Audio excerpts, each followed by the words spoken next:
بسم اللہ الرحمن الرحیم۔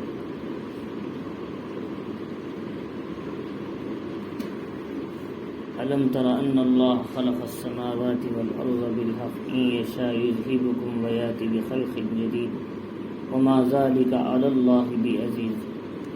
شروع کرتا ہوں اللہ کے نام سے جو بڑا مہربان نہایت رحم والا ہے۔ یہ سورہ ابراہیم ہے۔ اس سورہ کا نام اللہ نے سورۃ الابراہیم دیا۔ اس میں حضرت ابراہیم علیہ السلام کا دعا کرنا اپنی اولاد کے لیے اور اپنے خاندان کے لیے جو عرب میں بسنے والی ہے، اور پھر آپ کی جو خاص دعائیں ہیں اس میں ذکر فرمایا اللہ تعالیٰ نے۔ توحید کا بھی اس میں ذکر فرمایا۔ اسی مناسبت سے اللہ نے اس سورہ کا نام سورہ ابراہیم دیا۔ حضرت ابراہیم علیہ السلام جلیل القدر پیغمبروں میں سے تھے۔ اللہ نے توحید کو آپ کی زندگی میں کوٹ کوٹ کر بھرا تھا، اور آپ نے توحید کے اور ہر امتحان میں آپ کامیاب رہے۔ تو اللہ رب العزت نے اسی صورت کے ضمن میں آیت نمبر 19 سورہ ابراہیم اللہ تعالیٰ نے بتایا کہ کیا تم نہیں جانتے کہ اللہ تعالیٰ نے آسمان و زمین کو حق کے ساتھ جیسا ہونا چاہیے ویسے پیدا فرمایا۔ آسمان اللہ نے ویسے بنائے جیسے قدرت کے لائق ہے۔ آسمان میں کہیں پیاچ ہوتا، کہیں اس کے اندر کیا ہے دراڑ ہوتی، تو کہتے کہ اللہ کی قدرت میں کمی ہے۔ اللہ نے آسمان کو بغیر کسی عیب کے خوبصورت بنایا۔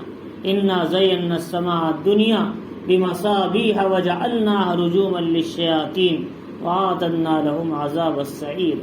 اللہ نے سورۃ ملک میں اللہ نے بتایا ہم نے آسمان کو صرف نہیں بنایا بلکہ اس کو زینت بھی بخشی ستاروں کے ذریعے سے، اور پھر چاند اس کے اندر آتا ہے تو اور روشنی دیتا ہے، اور سورج اسی کے اندر اللہ نے بہت سی چیزوں کو اس کے اندر لگایا، اور آسمان کو اللہ نے چھت کے طور پر ہمارے لیے پیدا کیا۔ قرآن مجید میں اللہ نے بتایا افلا ينظرون الى الابل كيف خلقت والى السماء كيف رفعت۔ آسمان کو نہیں دیکھتے اللہ نے کیسے بلند کیا کہ آدمی کتنے ہی لمبا سفر طے کرنے کے بعد پہلے آسمان تک بلکہ آسمان سے نیچے حصے تک جا سکتا ہے۔ چنانچہ اللہ نے اتنا بلند کیا کہ کوئی بھی چیز اسے ٹکرا نہیں سکتی، لگ نہیں سکتی۔ لہٰذا اللہ تعالیٰ نے اس کے بعد یہ بتایا ان یشاء یذہبکم ویاتی بخلق جدید۔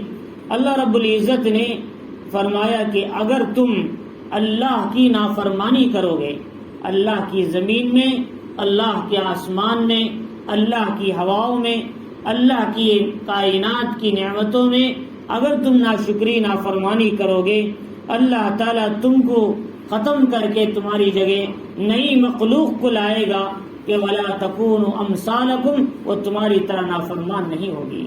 سورہ محمد میں اللہ نے بتایا وَإِن تَتَوَلَّوْا يَسْتَبْدِلْ قَوْمًا غَيْرَكُمْ وَلَا تَكُونُوا أَمْثَالَكُمْ وَلَا يَكُونُوا أَمْثَالَكُمْ۔ فرمایا اللہ تعالیٰ نے اگر تم نے نافرمانی کی، اللہ تمہاری جگہ دوسروں کو لائیں گے، وہ تمہاری طرح اللہ کے احکام کی نافرمانی نہیں کریں گے۔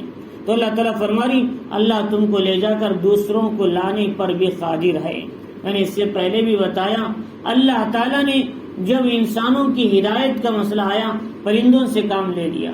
ہدہد پرندہ ملک سبا کی ہدایت کا ذریعہ بن گیا، اور وہ قوم جو مسلمانوں کے قتل عام میں لگی تھی 612 عیسوی میں، تو وہ قوم کیا ہے اللہ رب العزت نے سن ہجری میں کہ اللہ تعالیٰ نے اسی سے بھی دین و اسلام کو اٹھایا۔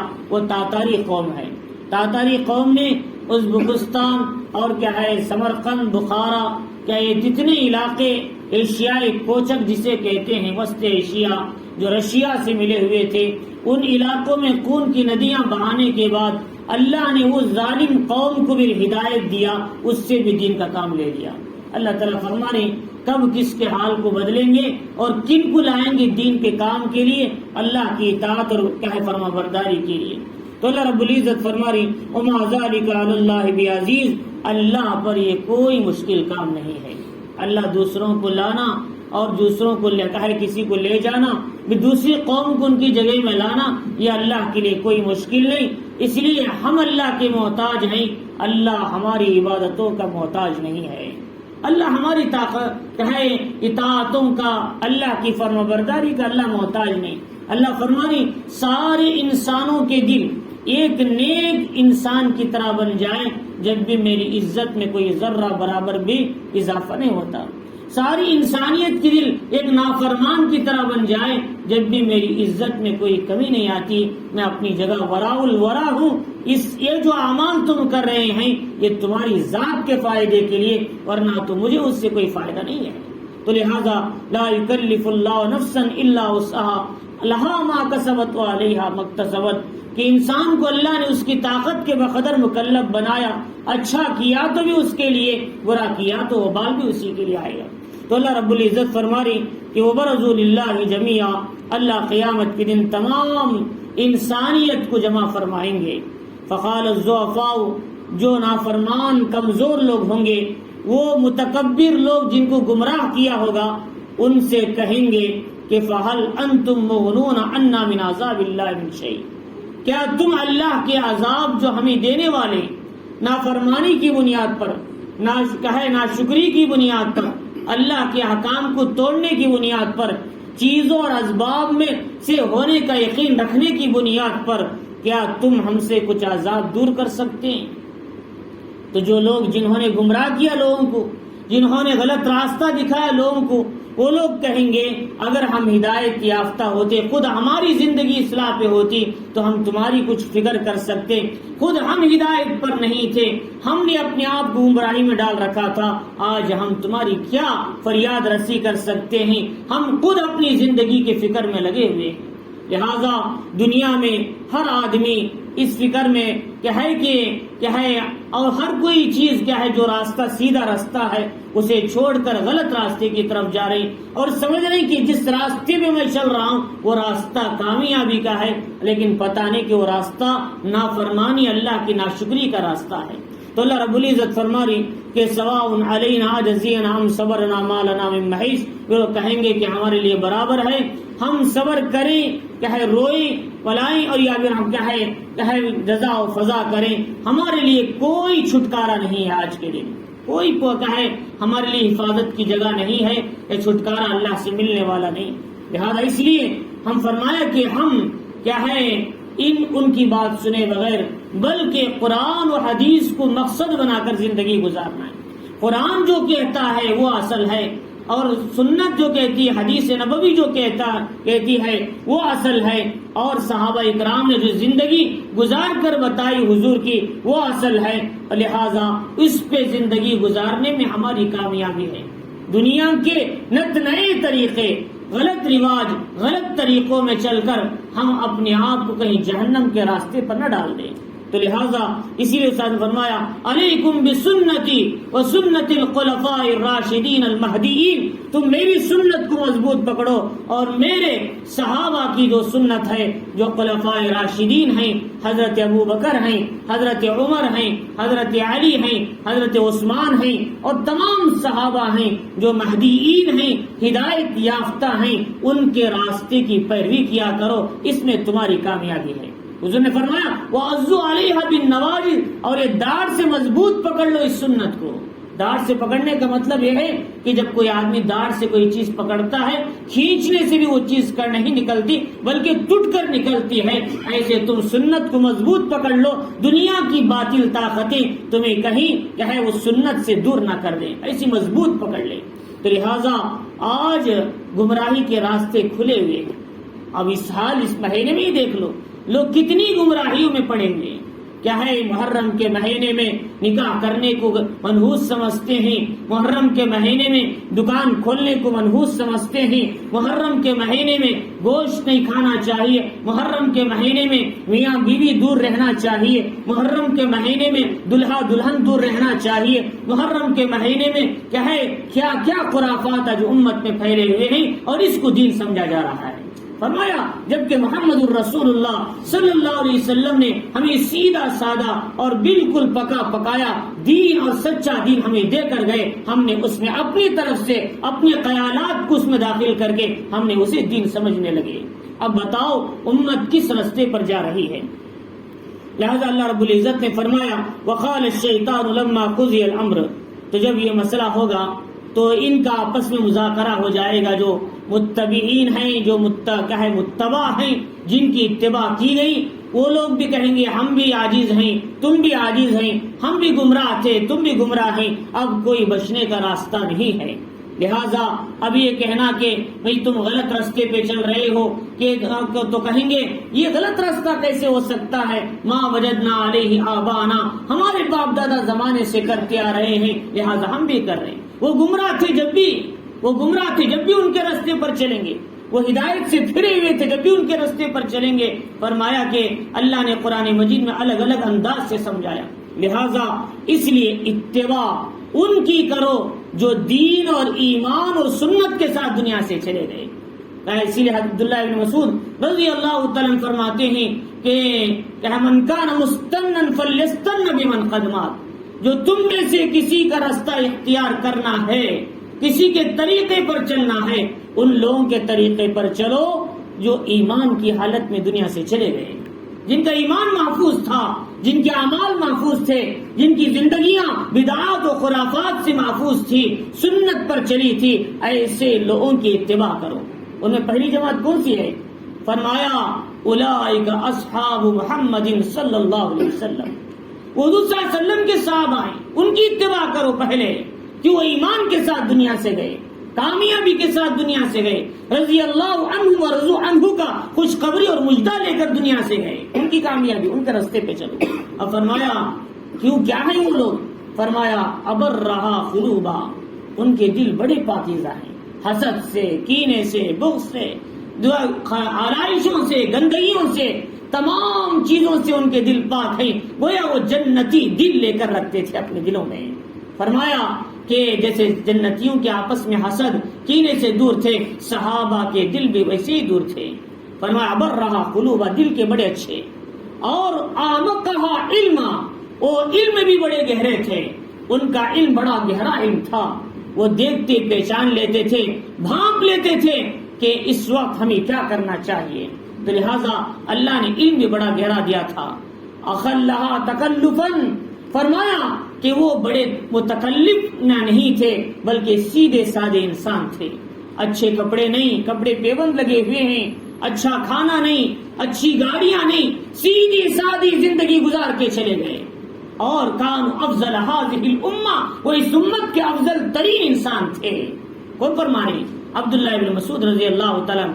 اللہ کے نبی علیہ الصلوۃ والسلام نے فرمایا قرآن اگر کسی کے طریقے پر پڑھنا ہو عبداللہ ابن مسعود کے طریقے پر پڑھو، انہوں نے ویسے قرآن پڑھتے جیسے قرآن نازل ہوا۔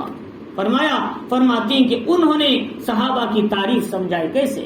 فرمایا اس کے بعد اختارهم اللہ لصحبۃ نبیہ ولاقامۃ دینہ، اللہ تعالیٰ نے ان کو حضور کے لیے چن کر منتخب کر کے دیا تھا، کس لیے؟ حضور کی صحبت کے لیے، دین کو اٹھانے کے لیے، دین کی حفاظت کے لیے، اور اقامت دین۔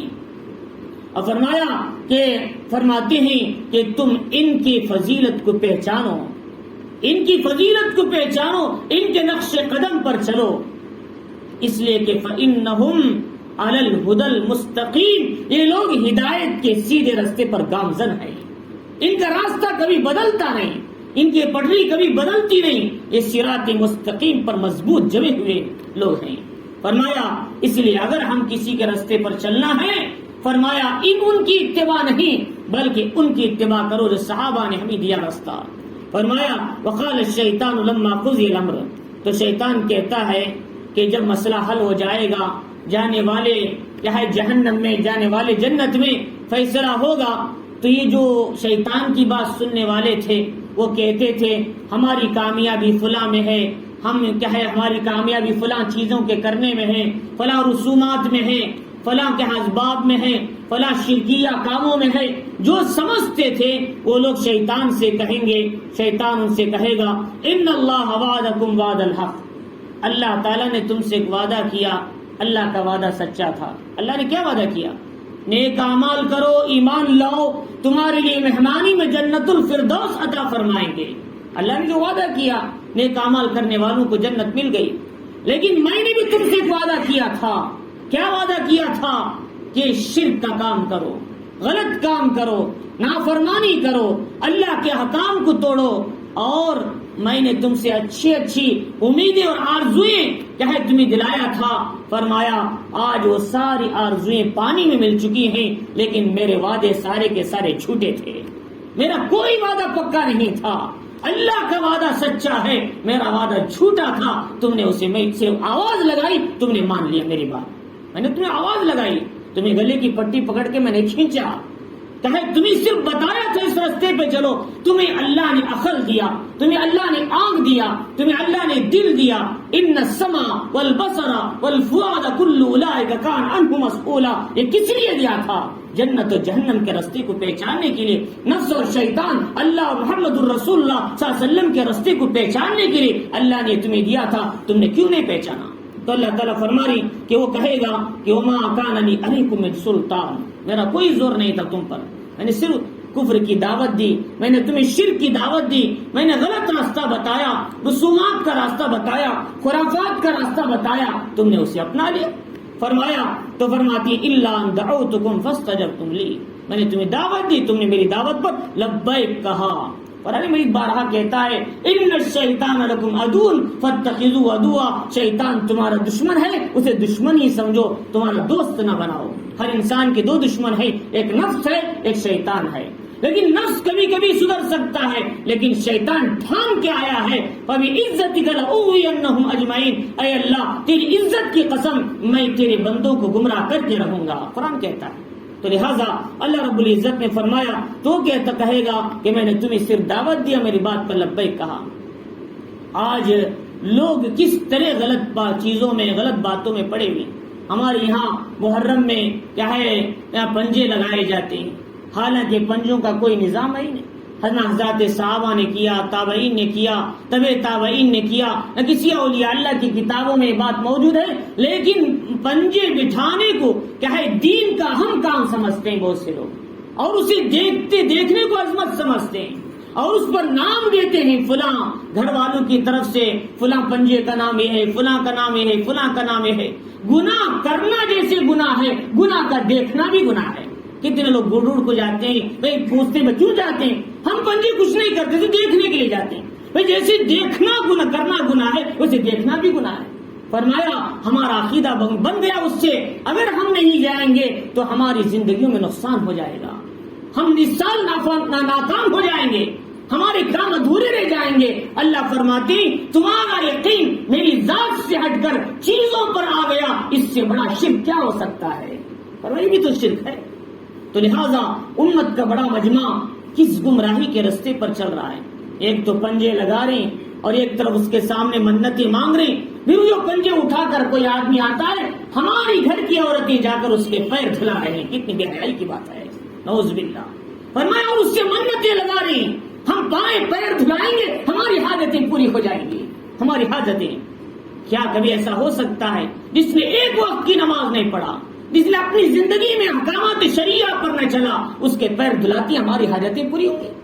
فرمایا آج امت کس گمراہی کے رستے پر جا رہی، ان کو سیدھا راستہ کون بتانا؟ جو لوگ سیدھے راستے پر چل رہے ان کی ذمہ داری ان کو نرمی سے سمجھانا ہے۔ فرمایا بہت بڑا گناہ ہو رہا ہے، لہذا اس لیے فرمایا کہ ایسے کوئی کام نہ کریں، خود بھی بچے جہنم سے، اپنی اولاد کو، اپنی بیوی کو، اپنے بچوں کو، سب کو جہنم سے بچائیں۔ قوا انفسکم واہلیکم نارا، خود بھی بچو اور اپنی اولاد کو، اپنے گھر والوں کو بھی جہنم سے بچاؤ۔ اور پھر کیا ہے، اب کیا ہے، اس کے بعد وہ ہو گیا، اب اسے ڈالنے کے لیے جا رہے تو بڑا مجمع جا رہا ہے پیچھے، فرمایا کہ گویا کہ میلے میں جا رہا ہے۔ فرمایا کہ اس کے ساتھ ساتھ اب کیا ہے، پھر اس کے بعد گائے بکرا ذبح کیا جا رہا ہے، دعوتیں کی جا رہی، غیر اللہ کے نام پر ذبح کیا جا رہا ہے۔ فرمایا جو پنجے کی عظمت میں بکرے ذبح کرتے ہیں، آپ کو معلوم ہونا چاہیے گوڑ میں ذبح ہو یا ہمارے اننت پور میں ذبح ہو یا ہماری گلی میں ذبح ہو، جو پنجے بٹھانے کے بعد جو دعوت کھلائی جاتی وہ حرام دعوت ہے۔ فرمایا کیوں؟ اس لیے کہ جو بکرا ذبح کیا جاتا ہے یہ اس کی عظمت میں ذبح کیا جاتا ہے اور اس کے لیے کھانا کھلایا جاتا ہے۔ قرآن کیا کہتا ہے، وما اہل لغیر اللہ، جو اللہ کے علاوہ کسی کی بھی عظمت میں بکرا ذبح کیا جائے، کھلایا جائے، وہ اللہ تعالیٰ کے نزدیک بہت بڑا گناہ ہے، وہ حرام ہے اس کا گوشت کھانا۔ فرمایا امت کا مجمع اسے نہیں سمجھ رہا ہے. کیا سمجھ رہا ہے؟ دعوت دے رہی کھانے میں کیا؟ دعوت تو ہے وہ، لیکن کس مقصد سے کھلایا جا رہا ہے؟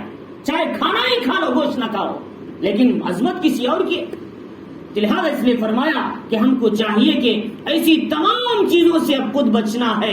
ایسی چیزوں میں پیسہ ڈالنا گناہ ہے، ایسی چیزوں میں گھسنا شرک ہے. ان تمام سے اپنے خود کو بچانا، اپنی اولاد کو بھی بچانا. یہ کون کہتا ہے؟ یہ سارے کام شیطان کی آواز پر لبیک کہنا ہے. شیطان دعوت دے رہا ہے ہم کو، ہم اس کی بات پر لبیک کہہ رہے ہیں. تو لہٰذا قرآن شیطان ہی کہتا بھائی میں نے تمہیں بلایا، صرف تم نے آ گئے، میری بات کو قبول کر لیا. فرمایا کہ اللہ تعالیٰ فرما رہی فلا تلومونی ولوموا انفسکم، تو شیطان کہے گا مجھے ملامت مت کرو، تم اپنی ذات کو ملامت کرو. تم نے اپنی اصلاح کیوں نہیں کیا؟ تمہارے بتانے والے تھے، تمہارے سمجھانے والے تھے، تمہارے سامنے ہدایت تھی، تمہارے سامنے کتابیں تھے، تمہارے سامنے تاریخ تھی، تمہارے سامنے سیرت تھی، تمہارے سامنے تمام اولیاء اللہ کے حالات کھلے ہوئے تھے، تمہارے سامنے ہدایت اور گمراہی کے راستے واضح تھے. تم نے کیوں نہیں اپنایا اپنے آپ کو سیدھے راستے کا؟ فرمایا تو ما انا بمصرخکم وما انتم بمصرخی، کہ تم نہ میں تمہارا فریاد رسی ہوں نہ تم میرے فریاد رسی ہو. نہ میں تمہاری چھٹی پکڑ کے تمہیں تسلی دے سکتا ہوں، نہ تم مجھے تسلی دے سکتے ہو. ہم دونوں کو جہنم میں جانا ہے. میں بھی جاؤں گا، تم بھی جاؤ گے، لیکن میں جہنم سے ہی آیا ہوں اور میری صفت ہی جہنم کی ہے. میں آگ سے بنا ہوں، مجھے جانے میں کیا پریشانی، لیکن تم کو تکلیف ہے. تم دیکھ لو اپنا حال. تو اللہ رب العزت فرما رہی انی کفرت بما اشرکتمونی من قبل، پھر وہ کہے گا کہ تم نے مجھے اس سے پہلے مجھے شریک کیا، ٹھہرایا تھا، اس سے بھی میں تمہیں انکار کرتا ہوں. کیا کہے گا؟ میں انکار کرتا ہوں اس سے کہ تم اس سے پہلے مجھے شریک ٹھہراتے تھے. بھائی شیطان کو تو ہم شریک نہیں ٹھہرائے. ہم جو کچھ کر رہے ہیں دوسری چیزوں سے کر رہے ہیں، یا تو ہے خرافات سے، یا تو ہے بدعات سے، یا بھی کہ کسی چیزوں سے ہونے کا یقین کر کے. بھائی شیطان سے جو ہے شریک ٹھہرانے کا کیا مطلب ہے؟ فرمایا کہ جو کام بھی غلط ہوتا ہے، جو قرآن کے خلاف، حدیث کے خلاف، اللہ کے احکام کے خلاف، حضور کی سنتوں کے خلاف، وہ سارے کام شیطان کے دل میں ڈالنے سے ہوتے ہیں، شیطان کی دعوت پر لبیک کہنے سے ہوتا ہے. گویا شیطان اس کا حکم کیا، ہم نے مان لیا، گویا شیطان کی شرک اسے اپنے ساتھ شریک ٹھہرانے کے برابر ہے اللہ کے ساتھ. تو لہذا اسی لیے ابراہیم علیہ السلام نے کہا تھا اپنے ابا سے یا ابت لا تعبد الشیطان ان الشیطان کان للرحمن عصیا. اے ابا شیطان کی عبادت مت کرنا، شیطان رحمان کا نافرمان ہے. اب بتاؤ ابراہیم علیہ السلام، حضرت آزر جو تھے ابراہیم علیہ السلام کے جو باپ تھے آزر، انہوں نے شیطان کی تو عبادت نہیں کی، بتوں کی عبادت کی. لیکن ابراہیم علیہ السلام کہتے ہیں تو شیطان کی عبادت مت کرو. مطلب یہ ہے شیطان نے ان کو بت پرستی پر لگایا تھا، شیطان نے ان کو بت پرستی پر لگایا، اس لیے اس کو شیطان کی طرف منسوخ کر دیا. ایسے ہی وہ کہے گا تم نے مجھے شریک ٹھہرایا تھا چیزوں میں، اسباب میں، لہذا میں اسے مانتا ہی نہیں، انکار کرتا ہوں. لہذا ان الظالمین لهم عذاب علیم، بے شک کیا ہے ظالم جو لوگ ہیں ان کے لیے دردناک عذاب ہے.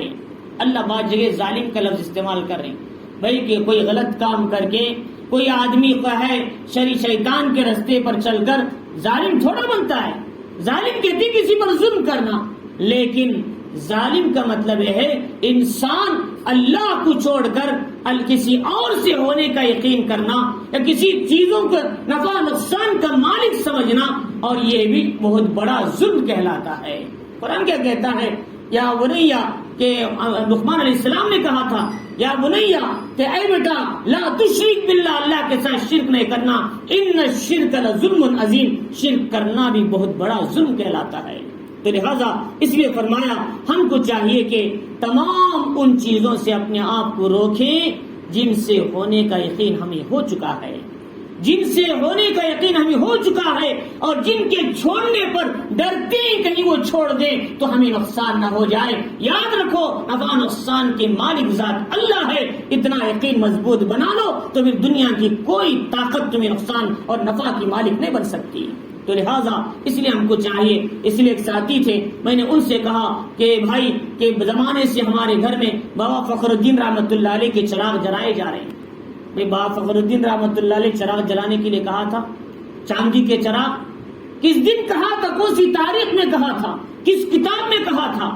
فرمایا ان میں سے کوئی بات نہیں ہے، لیکن لوگ اسے بنا لی کہ اس کے لیے چراغ چڑھانا چاہیے، اس دن ان کے نام کیے دینا چاہیے۔ فرمایا کہ اگر ان کے ایصال ثواب کرنا ہے تو کرو، کھانا کھلانا ہے ان کے لیے ایصال ثواب کے کھلاؤ، لیکن یہ چراغ جو لگانا چاہیے اور اسے کہیں اس کو استعمال کرنا چاہیے، محض سال میں ایک مرتبہ بابا فخر الدین رحمۃ اللہ علیہ کے چراغ کے نام سے اور ان سے ہونے کا یقین رکھنا یہ سب شرکی کام ہے۔ ان سے کہا یہ کام مت کرو، اگر ہیں تو یہ سارے چراغ لے جا کر بیچ دو، چاندی کے ہیں اس کو غریبوں میں صدقہ کرو۔ انہوں نے کہا مولانا کوئی نقصان تو نہیں ہوگا؟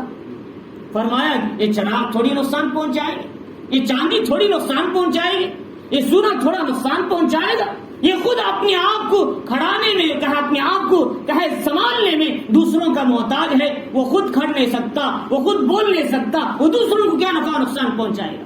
تو لہٰذا ایسا لوگ آج ڈر رہے ہیں، لوگوں سے آج بہت سا مجمع ایسا ہے زمانے سے گوگڑ جا رہے تھے، ان سے کبھی مت جاؤ چھوڑ دو تو کہیں گے مولانا کوئی نقصان تو نہیں ہوئے، برنے گئے، کوئی تکلیف تو نہیں ہو جائے گی، کوئی بلا تو نہیں آ جائے گی؟ بلا تو جب آئے گی تم گوگڑ جاؤ گے، اس وقت بلا آئے گی، اگر تم محفوظ ہوگا تو بلاؤں سے محفوظ رہے، وہ ساری بلائیں وہاں پر بیٹھی ہوئی۔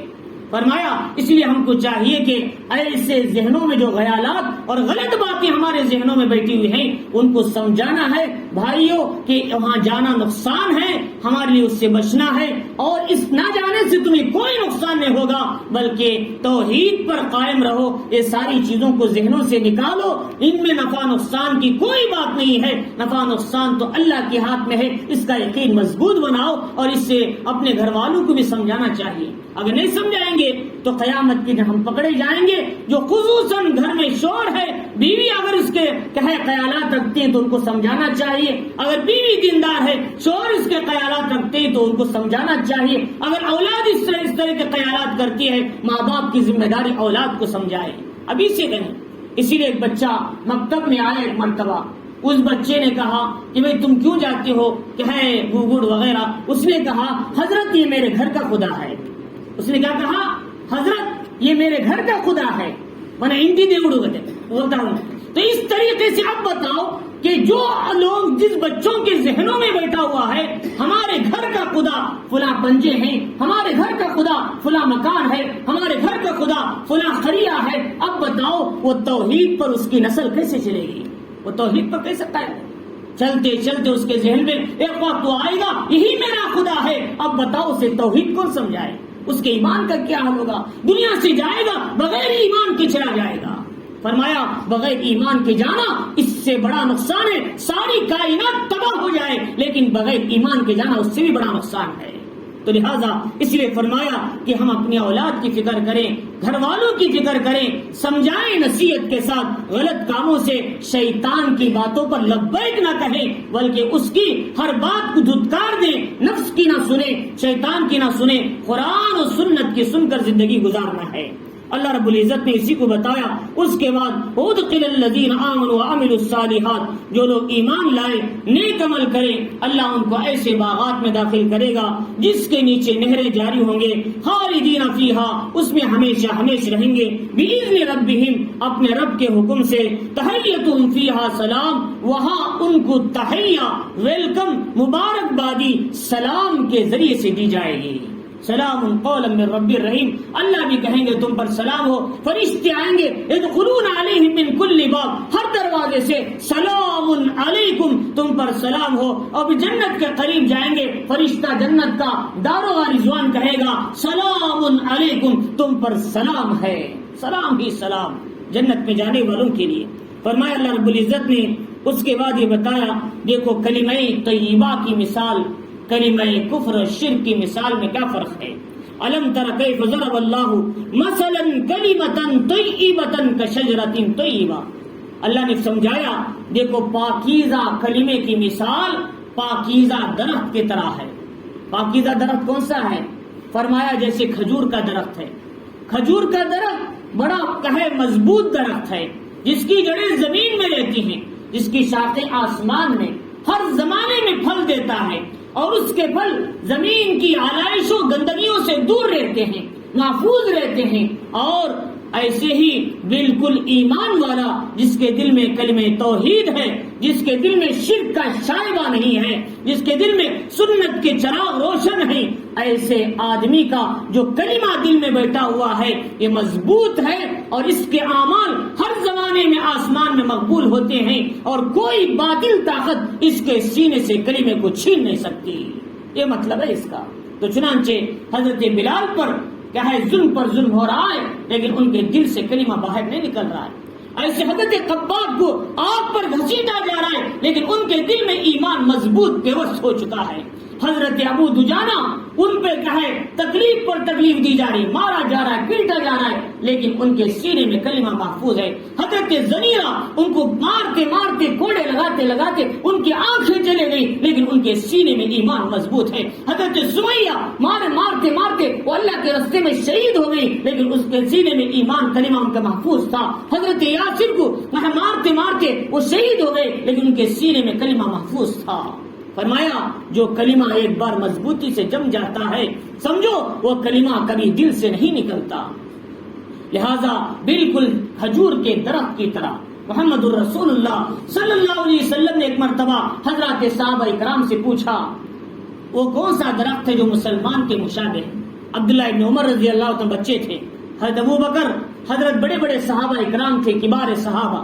اس وقت حضرت عبداللہ ابن عمر کے ذہن میں آیا وہ کھجور کا درخت، لیکن بڑے بڑے صحابہ کے سامنے بولنے سے زبان پیچھے رہی، تو اللہ کے نبی نے فرمایا کھجور کا درخت ہے، بالکل مسلمان کے مشابہ ہے۔ مسلمان کا کلمہ جیسے محفوظ ہے، مضبوط ہے، اس کے اعمال جیسے مضبوط ہیں، کھجور کا درخت بھی مضبوط ہے، اور اس کے جڑ بھی مضبوط، اس کے شاخیں بھی آسمان میں، وہ ہمیشہ ہر زمانے میں پھل دیتا ہے۔ دیگر درخت 6 مہینے میں ایک بار پھل دیتے، کھجور ایسا نہیں، توڑتے جاؤ تو پھل آئیں گے، توڑتے جاؤ تو پھل آتے رہیں گے۔ لہذا مومن بندے کا کلمہ بھی مضبوط، اس کی جڑیں بھی مضبوط، اور اس کے اعمال بھی ہر زمانے میں آسمان میں مقبول کر دیے جاتے ہیں۔ اللہ رب العزت نے فرمایا توتی اکلھا کل حین باذن ربھا، وہ درخت کون سا ہے؟ پاکیزہ درخت، ہر زمانے میں اپنے رب کے حکم سے پھل لے آتا ہے۔ وَيَضْرِبُ اللَّهُ الْأَمْثَالَ لِلنَّاسِ، اللہ لوگوں کو مثال دیتے ہیں، لَعَلَّهُمْ يَتَذَكَّرُونَ، تاکہ لوگ نصیحت حاصل کریں۔ تو اللہ تعالیٰ نے کلمہ طیبہ کی مثال مضبوط درخت کھجور کے درخت سے دیا۔ وَمَثَلُ كَلِمَةٍ خَبِيثَةٍ، لیکن کفر کا کلمہ، شرک کا کلمہ، باطل کلمہ، کشجرۃ خبیثہ، وہ خبیث درخت کی طرح ہے جو بالکل انزرائن کا پھل ہوتا ہے۔ ہمارے یہاں کبھی کبھی درختوں میں موٹے موٹے کانٹے دار پھلوں کے درخت اگاتے ہیں، کوئی آدمی اس کو مضبوطی سے ذرا کھینچ دے وہ جڑ سے نکل کے آ جاتے ہیں، صاف کر دیتے ہیں ان کو۔ بالکل اسی طرح باطل کی طاقتیں، باطل کا کلمہ، اس کے اندر ثبات نہیں ہے، مضبوطی نہیں ہے، ذرا حق اپنے طاقت کے ساتھ آتا ہے، باطل ایک دم اکھڑ کر ختم ہو جاتا ہے۔ یہ اللہ کا نظام ہے۔ جس زمانے میں بھی باطل پوری طاقت کے، حق پوری طاقت کے ساتھ آیا، باطل ایسے ختم ہوا اس کا نام و نشان تک باقی نہ رہا۔ محمد رسول اللہ صلی اللہ علیہ وسلم کے زمانے میں باطل پوری قوت سے آیا عرب سے مدینے میں، اور 100 ہجری کا زمانہ تھا، 313 صحابہ ہیں، لیکن اللہ نے حق کا ساتھ دیتے ہوئے جب حق کو اٹھایا تو 313 جو چھوٹی سی جماعت ہے حق کی، 1000 پر اللہ نے غالب کر دیا، اور ایسی طاقت کو، شوکت کو توڑا کہ عرب والے حیران رہ گئے، یہ 313 ہمارے 1100 آدمی کو کیسے کہے ناقابل کہے کامیاب بنا دیا اور شکست کر دے دیا۔ تو لہذا کیوں؟ اس لیے کہ حق غالب آ گیا۔ وجاء الحق وزهق الباطل، حق آتا ہے، باطل ختم ہوتا ہے، اور باطل ختم ہونے کے لیے آتا ہے، حق ثابت رہنے کے لیے آتا ہے۔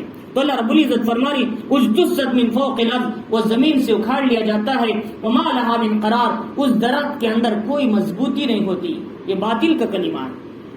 اب پوری دنیا میں باطل اپنی آوازیں اٹھا رہا ہے، جہاں چاہو جہاں دیکھو باطل اٹھاتا ہے طاقتیں، کبھی روس میں اڑتی ہے، کبھی کہے جرمن میں اڑتی ہے، کبھی سویڈن میں اڑتی ہے، کبھی افریقہ میں، اور کبھی ڈنمارک میں، کبھی میانمار میں، کہاں کہاں اسلام کے خلاف باطل طاقتیں اڑتی ہیں۔ لیکن جب اسلام اڑتا ہے یہ باطل طاقتیں ایسے دب جاتی ہیں، ہر طرف اسلام کا بول بالا ہونے لگتا ہے۔ اسی لیے شاعر کہتا ہے اسلام کی فطرت میں قدرت نے لچک دی ہے اتنا ہی ابھرے گا جتنا کہ اسے دباؤ گے. اسلام کی صفت ہی ایسی. تو لہذا اس لیے پوری دنیا سے کوشش کی جا رہی یریدون ان یطفئوا نور اللہ، اللہ کے نور کو بجھائیں. واللہ متم نورہ، اللہ اپنے نور کو کامل کرے گا. ولو کرہ الکافرون، اگرچہ کہ کافر ناپسند کرتے ہیں. تو اللہ تعالیٰ فرماری باطل کی طاقتیں کمزور ہیں، اسلام اور کلمے کی طاقت کھجور کی درخت کی طرح مضبوط ہے. اللہ تعالیٰ بھی فرماری یثبت اللہ الذین آمنوا بالقول الثابت، جو لوگ دنیا میں کلمہ طیبہ پر مضبوط قائم تھے، کلمے پر چلتے تھے، توحید پر قائم تھے، چیزوں اور اسباب سے اپنے ذہنوں کو نکالا تھا، اللہ سے ہونے کا یقین مضبوط رکھا تھا، ایسے لوگوں کو اللہ موت کے وقت بھی کلمے پر قائم رکھتے ہیں اور خبر میں بھی کلمے پر قائم رکھتے ہیں. محمد الرسول اللہ صلی اللہ علیہ وسلم نے فرمایا ایک مومن بندہ توحید کے ساتھ اخلاص کے ساتھ دنیا سے جاتا ہے، اب اس کے وقت میں فرشتے آسمان سے آ جاتے ہیں، اس کی روح کو لیتے ہیں، آسمان کی طرف چڑھنے لگتے ہیں تو آسمان کے دروازے کھول دیے جاتے ہیں. پھر اس کے بعد ہر فرشتہ کہتا ہے اس روح کو میرے دروازے سے لاؤ، اس روح کو میرے دروازے سے لاؤ. بڑی پاکیزہ روح ہے، بڑی اچھی روح ہے، کلمہ توحید سے وابستہ ہے، سنت رسول سے وابستہ ہے. چنانچہ پھر اس کو آسمانوں پہ عزت سے لیا جاتا ہے، عرش تک جاتی ہے. اللہ تعالیٰ عرش میں اس کا نام علیین میں لکھتے ہیں، ان الابرار لفی علیین وما ادراک ما علیین کتاب مرقوم یشہدہ المقربون. یہ مقربین رہنے کی جگہ زمین کے نیچے ہے. وہ کون رہتے ہیں؟ اللہ کے خاص بندے، توحید کے مخلص لوگ اس کے اندر رہا کرتے ہیں. پھر وہی جگہ ان کے لیے جنت بن جاتی ہے، وہی جگہ ان کو آرام و سکون کا سبب بن جاتا ہے. پھر قبر میں جاتی ہے تو منکر نکیر آتے ہیں، کہتے ہیں تمہارا رب کون ہے، تمہارے نبی کون ہے؟ وہ کہتا ہے کہ لا الہ الا اللہ محمد الرسول اللہ صلی اللہ علیہ وسلم، میرا رب اللہ ہے، اس کے سوا کوئی معبود نہیں، میرے نبی محمد صلی اللہ علیہ وسلم ہیں. حضور نے یہ آیت تلاوت فرمایا یثبت اللہ الذین آمنوا بالقول الثابت. اللہ تعالیٰ مومن بندے کو خبر میں بھی اور آخرت میں بھی مرتے وقت بھی ایمان پر اور قول ثابت پر ثابت رکھتے ہیں. قول ثابت سے مراد کلمہ طیبہ. لیکن جو کافر ہے اس کی روح کو بڑی مشکل سے نکالا جاتا ہے، بدبودار ہوتی ہے، اور پھر وہ اس کو لے جایا جاتا ہے.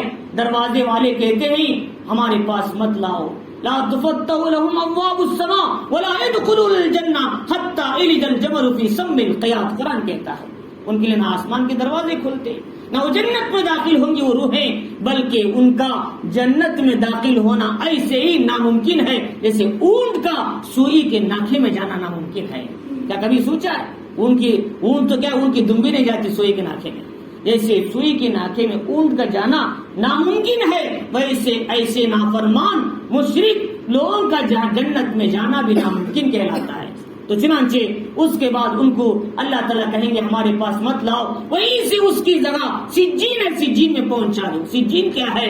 وہاں رکھتے ہی سوال ہوتا ہے تمہارا رب کون ہے؟ وہ کہتا ہے لا ادری لا ادری، مجھے معلوم نہیں. لوگ ایسا کہتے تھے، فرشتے کہتے ہیں لا دریتا ولا تلیتا، سمجھنے کی کوشش نہیں کیا، دین کی مجلسوں میں نہیں بیٹھا، دین کی باتوں کو نہیں سنا، علماء اہل علم کے پاس نہیں گیا، اصلاح کی کوشش نہیں کیا، اور کیا ہے کچھ پڑھا سیکھا نہیں، پوچھتے ہی میں نے کچھ نہیں کیا، صرف دنیا میں لگا رہا، دنیا کی چیزوں میں لگا رہا.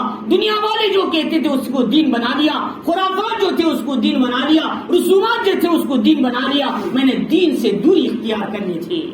اب کیا ہے؟ فرشتہ گرز مارے گا، 70 ہاتھ زمین کے اندر جائے گا، وہیں سے شروع ہو جائے گا عذاب. اور پھر اس کے لیے جہنم میں کیڑے سانپ مکوڑے سارے کے سارے اسے گھیر لیں گے، اور اس کی جو پسلیاں ہیں ایک دوسرے میں گھسیں گے، جیسے ایک ہاتھ دوسرے ہاتھ میں گھسیں گے تو تڑ ہے پٹ پٹ کر کے اس کے ساری پسلیاں ٹوٹنے لگیں گے. یہ قبر کا عذاب ہے جو اللہ کی نافرمانی کیا کرتا ہے. لیکن جو نیک آدمی قبر میں چلا گیا، ایک خوبصورت انسان آتا ہے قبر میں سونے کے بعد، اس سے کہتا ہے بھئی تو کون ہے؟ اتنے بہترین لباس میں آیا ہے. وہ کہے گا میں تیرے نیک اعمال ہوں، تیرا روزہ، تیرا زکات، تیرا حج، تیرا صدقہ خیرات، تیرا عمل بالمعروف نہی المنکر، تو نے اچھائیوں کا حکم کیا، برائیوں سے روکا، میں تیرا ساتھی ہوں. کب تک؟ آخرت تک، قیامت تک، جنت تک میں تیرے ساتھ رہوں گا.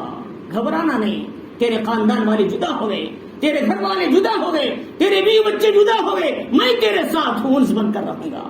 اب بتاؤ امت کس کے پیچھے لگی ہے؟ اس دوست کے پیچھے لگی ہے جو ہماری قبر میں سالہ سال دوست بن کر رہے گا، لیکن اس بلڈنگ، اس پراپرٹیوں کے پیچھے دوڑ رہی ہے، نماز چھوڑ کر، احکام چھوڑ کر، شریعت چھوڑ کر، جو ہمارا ساتھ آنے والا نہیں بلکہ کسی اور کی طرف جانے والا ہے۔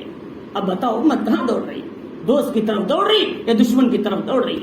فرمایا اس لیے دنیا کو اسباب نہ بناؤ، دنیا کے پیچھے زیادہ مت دوڑو۔ جس نے بھی دنیا کے پیچھے دوڑا اس کا آخری انجام خبر کا گڑا رہا۔ جنہوں نے آخرت کو اپنا مقصد بنایا اللہ نے ان کو جنت کا مقام تک پہنچا دیا۔ تو لہٰذا اللہ رب العزت فرما رہی کہ قول ثابت پر رہنا ہے، دنیا میں بھی آخرت میں بھی کلمہ توحید پر قائم رہے، اللہ کے حکموں پر چلے۔ وَيُذِلُّ اللَّهُ الظَّالِمِينَ، اللہ تعالیٰ فرما رہی ظالموں کو اللہ گمراہ کرے گا۔ وَيَفْعَلُ اللَّهُ مَا يَشَاءُ، اللہ تعالیٰ جو چاہتے ہیں وہ کرتے ہیں۔ تو اللہ رب العزت نے آخر میں ایک بات بتائی، دیکھو اللہ نے ہمیں ایمان دیا، اعمال دیے، ان نعمت کا شکر ادا کیا کرو۔ ایمان بڑی نعمت ہے۔ الم تر الی الذین بدلوا نعمت اللہ، کیا تم نے نہیں دیکھا ان لوگوں کو جنہوں نے اللہ کی نعمت کو ناشکری سے بدل دیا؟ اللہ کی نعمت کیا ہے؟ ایک ظاہری نعمت، کھانے کی، پینے کی، بیوی بچے، گھر بار، یہ ظاہری نعمتیں۔ ایک باطنی نعمت ہے، معنوی نعمت ہے، ایمان کا ملنا، اسلام کا ملنا، شریعت کا ملنا، دین پر چلنا، دین کی توفیق کا ملنا، ہدایت کے راستے کا ملنا، قرآن کا ملنا، حضور صلی اللہ علیہ وسلم کی امت میں ہمارا ہونا، یہ معنوی نعمتیں ہیں۔ اور یہاں اکثر و بیشتر معنوی نعمت لی جا رہی ہے۔ دو نعمتوں میں زیادہ اس آیت میں اس پر زور دیا گیا، دیکھو دنیا کے اسباب، چیزیں، بیوی بچے سب ختم ہو جائیں گے، لیکن معنوی نعمت ایمان کی تمہاری خبر سے لے کر تمہارے حشر تک باقی رہنے والی نعمت ہے۔ اس کا انکار مت کرو، اس کی حفاظت کرو، اس کی محنت میں لگو، اس کی حفاظت کیا کرو۔ اور لیکن عرب والے مشرکین، ان کے سامنے حضور آئے، ان کے سامنے قرآن آیا، ان کے سامنے ایمان کی نعمت آئی، بجائے اس کا قبول کرنے کے، بجائے شکر ادا کرنے کے، انہوں نے ناشکری کیا، نبی کو دھتکار دیا، قرآن کو دھتکار دیا، شریعت کو دھتکار دیا۔ اللہ نے ان کا انجام بدر کے گڑھے میں جہنمیوں کے صف میں کھڑا کر دیا۔ اب بتاؤ کہ اس نعمت کا ناشکری کرنے کا انجام کیا ہوا؟ لہذا اللہ نے ایمان کی نعمت بڑی نعمت دی۔ لہذا قرآن کہتا ہے وہ کون لوگ ہیں؟ وہ کفار مکہ ہیں۔ وَحَلُّوا قَوْمَهُمْ دَارَ الْبَوَارِ، اور خود بھی جہنم میں گئے اور اپنی قوم کو بھی جہنم کے گڑھے میں لا کر کھڑا کر دیا، ہلاکت کے گڑھے میں لے کر آئے۔ جہنم یصلونها، یہ لوگ جہنم میں داخل ہوں گے۔ فَبِئْسَ الْقَرَارُ، یہ بہت بری جگہ ہے۔ وَجَعَلُوا لِلَّهِ أَنْدَادًا لِيُضِلُّوا عَنْ سَبِيلِهِ، یہ وہ لوگ ہیں جنہوں نے اللہ کے ساتھ شریک ٹھہرایا تاکہ لوگوں کو گمراہ کرے راستے سے۔ قُلْ تَمَتَّعُوا، کہو کہ فائدہ تو اٹھا لو چند دن، تمہیں بھی فائدہ ملے گا۔ مشرک بھی کھائیں گے، نافرمان بھی کھائیں گے، اور اللہ کے منکر بھی کھائیں گے، ملحد بھی کھائیں گے، مال بھی ملے گا، دولت بھی ملے گی، فراوانیاں بھی ملے گی، لیکن یاد رکھو کہ دنیا کی زندگی چند روزہ ہے، آخرت میں صرف اللہ ایمان والوں کو کامیابی دیں گے، وہاں عزت اور جہاں سرخرو ایمان والوں کو ملے گی، ورنہ ان لوگوں کو جہنم میں پہنچنا پڑے گا۔ اللہ تعالیٰ فرمانی چنانچہ فَإِنَّ مَصِيرَكُمْ إِلَى النَّارِ، تمہارا ٹھکانہ تو آخر دوزخ تک جانے والا ہے۔ لہذا پوری دنیا میں نظام اللہ ایمان والے سے چلا رہی، ایمان والے کی برکت سے پوری دنیا کا نظام چل رہا ہے۔ اگر اللہ کے نزدیک ایک مچھر کے پر کے برابر بھی دنیا کی قدر و قیمت ہوتی، پھر کسی کافر کے گھونٹ پانی بھی نہ دیتے۔ لیکن آپ کو معلوم ہونا چاہیے دنیا تو سارے کافروں کے پاس ہی زیادہ ہے۔ کیوں؟ یہ دنیا، الدنیا سجن للمومن وجنت للکافر، دنیا مومن کے لیے قید خانہ، کافروں کے لیے جنت۔ وہ کہیں ساری فائدے ہی اٹھا لو، تمہیں آخرت میں کچھ نہیں۔ لیکن ہمارے لیے دنیا قید خانہ ہے، ہم آزاد نہیں ہیں، بے مہار اونٹ نہیں۔ جیسے غلام اپنے آقا کا ماں کہے خادم ہوتا ہے، آقا اٹھو بولے تو اٹھے، بیٹھو بولے تو بیٹھے، کام کرو تو کرے، بالکل اسی طرح ہم دنیا کی زندگی 60-70 سال رب کی من چاہے زندگی چھوڑ کر رب چاہے زندگی گزارنا ہے۔ اللہ کہے کام کرو تو کرنا، اللہ کہے نہ کرو تو نہ کرنا، حضور کہے طریقہ صحیح تو اس پہ چلنا، حضور کہے طریقہ غلط تو اس سے رکنا۔ اسی کا نام کیا ہے؟ غلام اور بندگی کہلاتی ہے۔ تو لہٰذا اسی بندگی کو لے کر جانا ہے ہم کو۔ تو اللہ رب العزت نے ان آیتوں کے اندر یہ بتایا کہ ہم کو کہ شیطان کی بات نہ سنیں، اور بلکہ ہم کیا ہے قرآن و سنت کی بات سنیں، اللہ اس کے حکام علیہ السلام کیا ہے اللہ کے نبی علیہ السلام کے سنت طریقے پر زندگی گزاریں۔ اگر ہم نے شیطان کی بات پر لبیک کہا، شیطان ہمارا دوست نہیں رہے گا، وہ ہمیں ہاتھ چھوڑ دے گا، وہ گمراہ کر دے گا، اور آخر میں پچھتانا ہم کو ہی ہوگا۔ لہذا خرافات کے راستوں سے رک جائیں، غلط راستوں سے رک جائیں، اور جو راستے ہمیں بتائے جا رہے ہیں اس راستے کو آخرت کی آنکھ کھلنے سے پہلے دنیا کی آنکھوں کو کھول دیں آخرت کی، تاکہ ہم اپنی آنکھوں کو کھول کر صحیح راستے کا انتخاب کر سکیں۔ اور دوسری بات یہ بتائی، جو کلمہ توحید کی مثال ایسی ہے جن کے دلوں میں مضبوط بڑھ جاتا ہے کلمہ، کبھی باطل طاقتیں ان کے سینے سے وہ کلمے کو نہیں نکال سکتی۔ جیسے کھجور کے درخت اس کی جڑیں مضبوط ہیں، ایسے ایمان والے کا کلمہ بھی مضبوط ہے۔ اور فرمایا جو آدمی کلمے پر قائم رہتا ہے اللہ قبر میں، حشر میں، آخرت میں بھی اسی کلمے پر قول ثابت پر ثابت رکھیں گے۔ فرمایا دیکھو ایمان بڑی نعمت ہے، اس نعمت کی قدر کرو۔ دنیا کی ساری چیزیں موت پر ہاتھ چھوڑ دیں گے، تجارت بھی، کاروبار بھی، ملازمت بھی، نوکریاں بھی، بینک بیلنس بھی، گھر بھی، بلڈنگ بھی، لیکن ہمارے ساتھ چلے گا ہمارا ایمان، ہمارے ساتھ چلے گا ہمارا نماز روزہ، ہمارے ساتھ چلے گا ہماری دعوت امر بالمعروف نہی منکر، ہمارے ساتھ چلے گا ہم نے کسی کو سیدھا راستہ بتایا غلط راستے سے روکا، یہ ہمارے قبر میں ہمارے حشر میں ہمارے ساتھ چلے گی۔ اللہ رب العزت ہم سب کو اس کی تیاری کرنے، آخرت کی فکر کرنے کی توفیق عطا فرمائے۔